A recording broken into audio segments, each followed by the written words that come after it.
Hello everyone, dear Manhwa fans. I hope you're having an amazing day. Before we get started, I want to give a special shout out to those who left comments on the previous video, sending a big hug to all our loyal followers. And a special mention to DarkGamer3492, who once again was the first to comment on the last video. Thank you so much. Now, without further delay, let's jump into this exciting summary. The story begins with a question. Has anyone heard of a shared house? In short, it's like a boarding house that doesn't provide meals. In fact, our protagonist, Han Byul, didn't even know what it was until just a moment ago. He arrives at the shared house while talking on the phone with someone who points out that he arrived much earlier than planned. It's then revealed that 2 years ago, Anand moved to Seoul looking for work. He left the room he had been staying in because, from that day on, he would start a new chapter in a shared house. Interestingly, he organized his room over the phone while talking to his father, who asked why he needed money and how much he needed. Anun knew they were in financial trouble because his father had taken out another private loan of 8 million won, supposedly for a business venture. Long story short, his father started a business after making a bunch of excuses and kept asking Anun for money to pay off his debts. This wasn't the first or even the second time it had happened. His father was practically bankrupt. Since the bank wouldn't give him any more loans, he started borrowing from other companies, and whenever the payment deadline came up, he would turn to his son for help.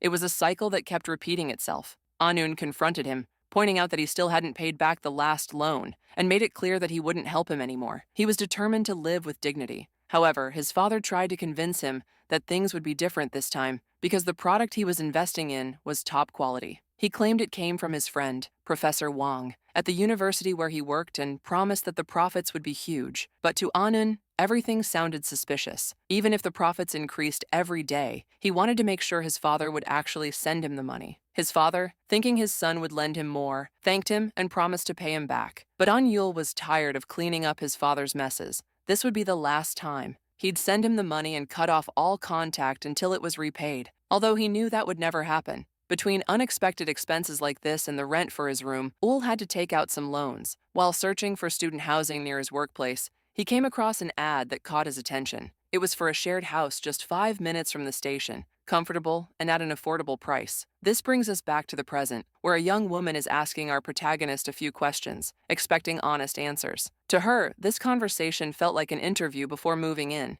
Andul was taken aback because he didn't expect this. Noticing his reaction, the girl considered leaving, thinking he wasn't interested, but he quickly denied it. It wasn't that at all. He was just surprised that he needed to be interviewed to move in. To the young woman, however, it made perfect sense. After all, if he were already living there, he wouldn't want to share the space with someone difficult, violent, or troublesome. It was the landlord's job to ensure they avoided these types of people. Anil understood her point, and the interview began. Although he couldn't clearly remember all the questions, he felt that many were unnecessary. However, he distinctly remembered the last one. The young woman asked him the most important question.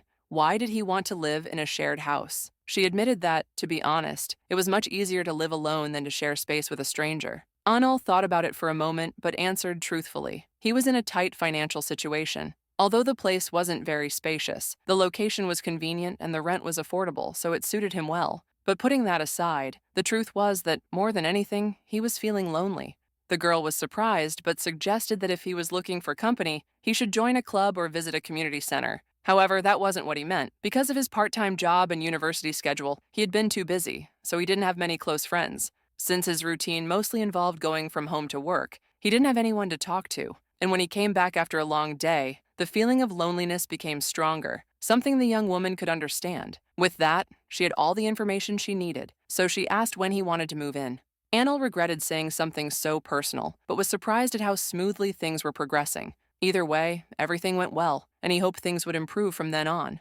A few days later, for the first time, he was living with people who weren't his family. Instead of worrying, he thought he should be more optimistic about his future. At least now, he wouldn't have someone constantly asking him for money, and he would live in a place less lonely than an empty room. He still didn't know what kind of people he would be sharing his new home with, but if the landlord was that strict when choosing tenants, they probably weren't bad people. Just then, he ran into one of the girls from the house. To his surprise, she looked just as confused to see him. Anil wondered if the place was actually co-ed. Maybe he had missed that detail. So he asked the girl if she lived there, but she reacted nervously. When she tried to speak, she ended up shouting, insisting she would give him everything she had. She asked if he was a thief or something similar, convinced he was a burglar. Terrified, she begged him to take her money or whatever he wanted, saying that most of the stuff in the house wasn't even hers. Han Byul tried to calm her down, assuring her he wasn't a stranger, but she didn't believe him. To her, entering someone's house while carrying something that looked like a weapon was exactly what a criminal would do.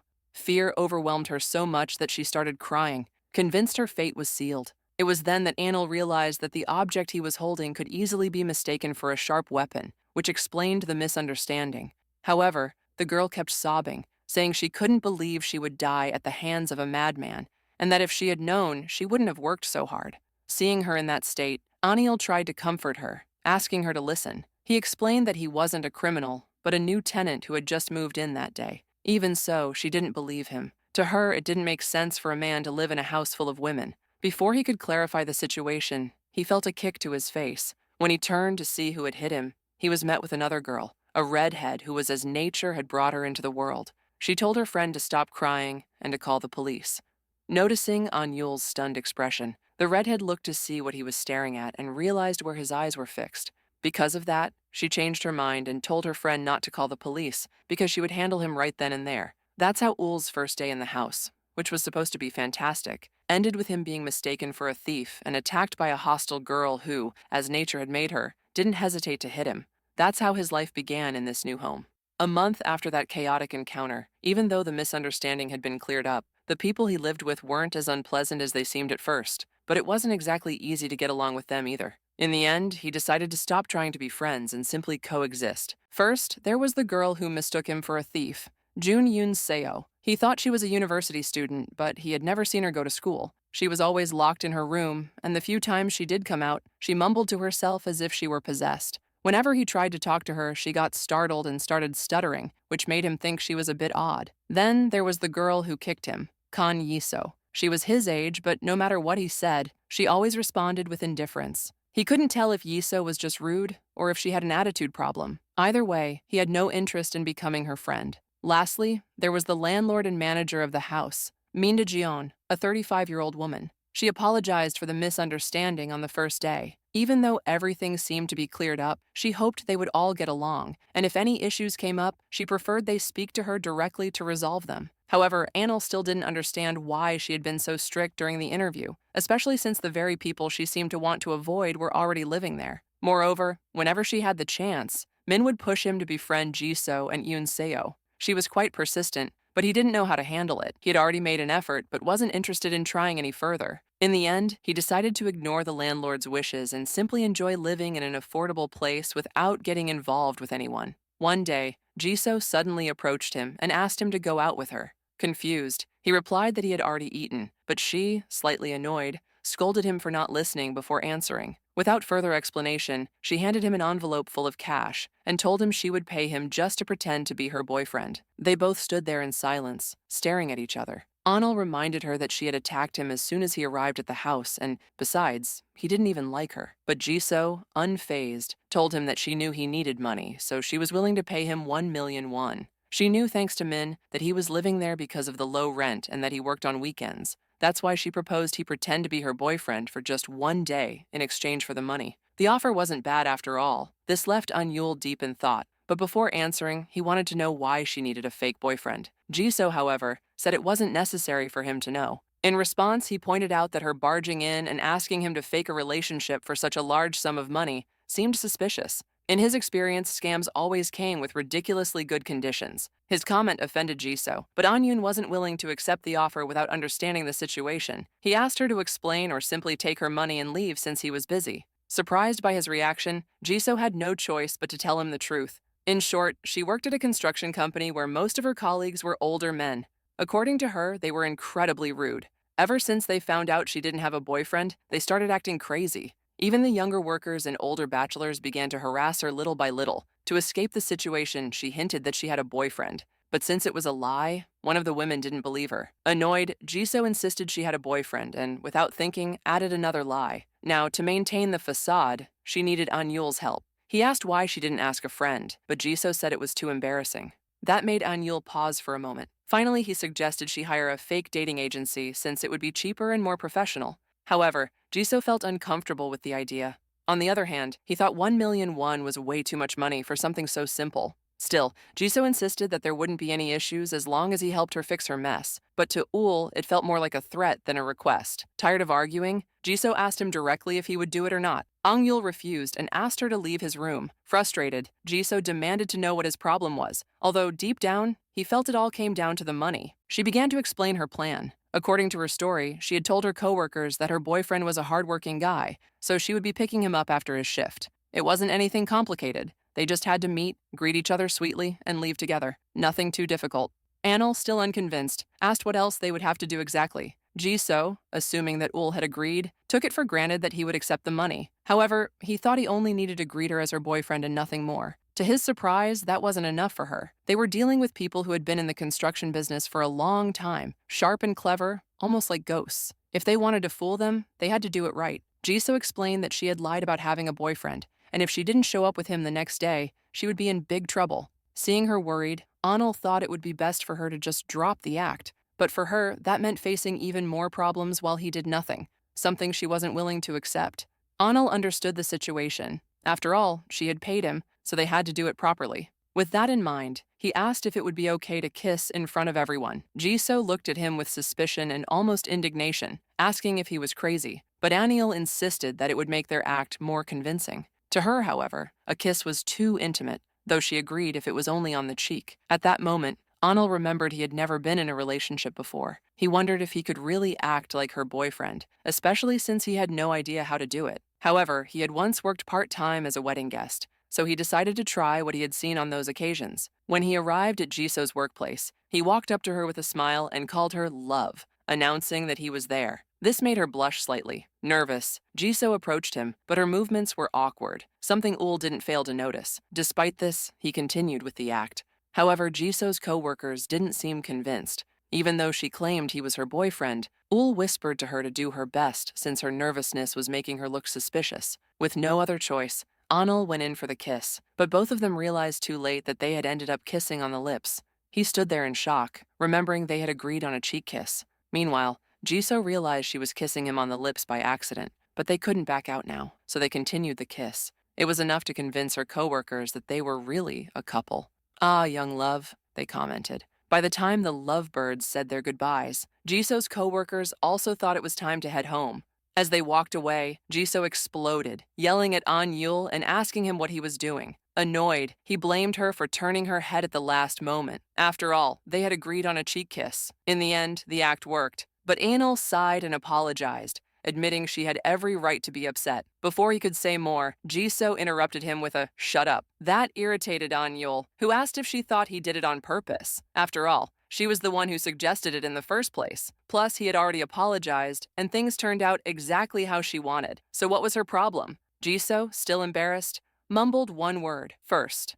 Then, with a shaky voice, she added that it had been her first kiss, and Yul was stunned. Suddenly, Jisoo's eyes began to fill with tears. He panicked, having no idea what to do. He didn't know it was her first kiss, and even worse, he couldn't understand why she was crying. He found himself in a difficult situation. Desperate, he told her that if she was that angry, she could hit him as hard as she wanted, on the face or in the stomach. He also offered to give her money back when they got home. Jisoo clenched her fists and cursed the situation. She prepared to punch him, making Anjul close his eyes, bracing for the impact. But instead, she grabbed his shirt and pulled him along. Confused, Anyul followed her until they arrived at an unexpected place, a bar. Stunned, he asked her why she had brought him there. Jisoo denied doing it on purpose, but eventually admitted it. She sighed and, with resignation, told him to have a drink. She wanted them both to erase what had just happened from their memories, as the embarrassment was killing her. Anil had no choice but to agree. In his mind, he honestly admitted that she hadn't made a good first impression on him, and that he didn't particularly like her. However, he didn't enjoy seeing her so distressed either, so he gathered his courage and apologized. Yet Izo didn't seem to care, reminding him to drink up and forget about it.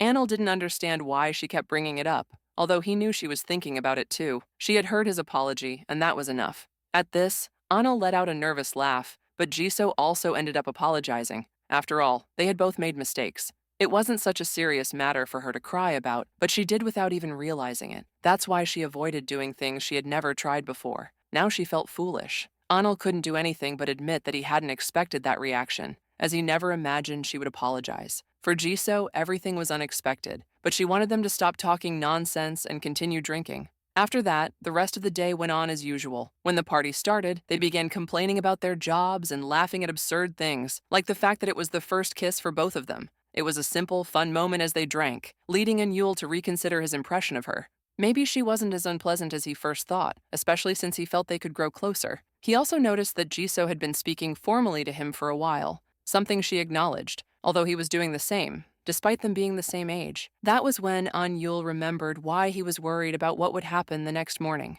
Both of them woke up terrified, unable to recall what had happened. When Jisoo saw him, she grabbed him by the collar and demanded an explanation, but Han Byul couldn't remember anything either. Even though Jisoo wanted to end him out of sheer embarrassment, Anil asked why she was standing there as she came into the world, something she hadn't even realized. Despite feeling embarrassed himself, he asked her to calm down and move aside. Reluctantly, Jisoo complied. Jisoo wanted to know if he truly didn't remember anything. Anil, being honest, told her he only remembered them going to a bar, but beyond that, his mind was blank. He needed to think calmly, especially since he couldn't understand how they ended up in this situation. Maybe it was because they weren't in their right minds. Besides, they were both quite inexperienced in these matters, and if they had really done something like that, they should have been more aware of it. Just then, she called out to Anyul, saying she had found something. When he approached to see what it was, he was left speechless. It was a rosary pouch. The sight of it made him uncomfortable, but he couldn't shake the feeling that maybe it wasn't what they were thinking. Still, both of them looked somewhat embarrassed. Anju told Jisoo that it was probably just a vitamin, and she agreed. They both laughed, but their laughter was nervous. Anul sighed and told her that before anything else, she should probably cover herself up before continuing the conversation. Jisoo realized he was right, and blushed a little when she noticed what he had seen. That's when she realized her jacket was wet, leaving Anil deep in thought about what she might have done. Because of that, they had to hang up their things. At that moment, Anil mentioned that if she wanted his opinion, he didn't believe they had done anything significant, no matter how much he thought about it. Still, they couldn't be sure since neither of them remembered a thing. Jisoo knew it too, so he suggested they just call it a simple mistake and forget about it. However, seeing the girl's expression, he guessed she wouldn't agree. Because of this, the atmosphere between them grew tense, leaving An Yul speechless. On the other hand, Jisoo took a deep breath before shouting and then approached him, saying they might as well have a real one. This left him completely baffled. She explained that she had been thinking about it, but she couldn't keep it bottled up anymore. Her first kiss had been a mistake, and although she felt silly about it, she had come to terms with it. However, after all that chaos, they went out to have fun and ended up having an accidental ceremony. Besides, neither of them remembered anything. For her, there had to be a limit to how much she could handle without feeling like an idiot. So, she decided to let it all out and admit that she couldn't accept that as her first ceremony. And Yul, still in disbelief, asked if she was suggesting they have another one. Jisoo got closer and questioned if he thought it was unfair, reminding him that he himself had admitted he'd never had one before. Anil agreed, although he wondered if it wouldn't be better to just treat it as a mistake and move on. But for Jisoo, there was no difference between accepting it and moving forward. Even if they tried to forget, it had already happened. Anil didn't understand why she was being so strict about it, so he paused to think for a moment. Then he asked if she wouldn't regret it later, but Jisoo no longer cared. She believed they'd be better off if they were already experienced in a ceremony. Anil, putting his doubts aside, decided to go along with it and agreed. He then asked Jisoo how they should organize it, but she told him it didn't matter, as long as he started. For her, anything would be fine since he could do whatever he wanted. Anil, still feeling a bit uncertain, knew he couldn't back out after agreeing, so he picked up one of the buns she brought. To his surprise, it was softer than he expected. Seeing her blush, he felt unsure about how to react, as it was a bit embarrassing to see him so focused. However, due to his nerves, Anil squeezed the bun a little harder than intended, catching Jisoo off guard. Still, she didn't want him asking about every little thing because she found it pathetic. Because of this, he decided to continue without stopping. In his mind, he never imagined being in a situation like this with her, but now that he was, he realized she looked quite cute. Her shy expressions were very different from her usual demeanor. That's when an idea came to him, and as he was about to eat one of the gummy buttons on the bun, Jisoo, completely flushed, asked him to wait. She moved closer and asked what he was doing. Confused, Anil replied that he was just about to eat one of the gummy buttons, which she found shockingly bold. Curious, he asked if it was something she didn't like, but Jisoo felt she needed to ask first. Amused, Anul reminded her that she was the one who told him not to ask about everything. Embarrassed, Jisoo admitted that he could do whatever he wanted. She didn't care if he ate the bun, a yogurt, or whatever, as long as everything stayed focused on the chalice.